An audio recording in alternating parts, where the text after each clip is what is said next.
ఏదైతే కాంగ్రెస్ ప్రభుత్వం GO number 97 తీసుకొచ్చిందో తీసుకొచ్చిన దాంతో పాలిటెక్నిక్ విద్యార్థుల భవిష్యత్తు ఆగమవుతుంది.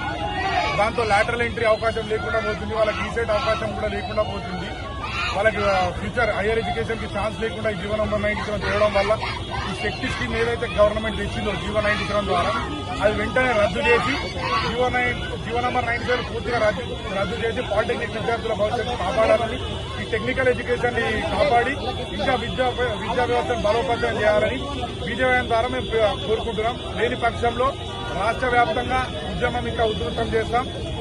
విద్యార్థులకు న్యాయం జరిగే వరకు మా బీజేపీ తరఫున పోరాటం చేస్తూనే ఉంటాం.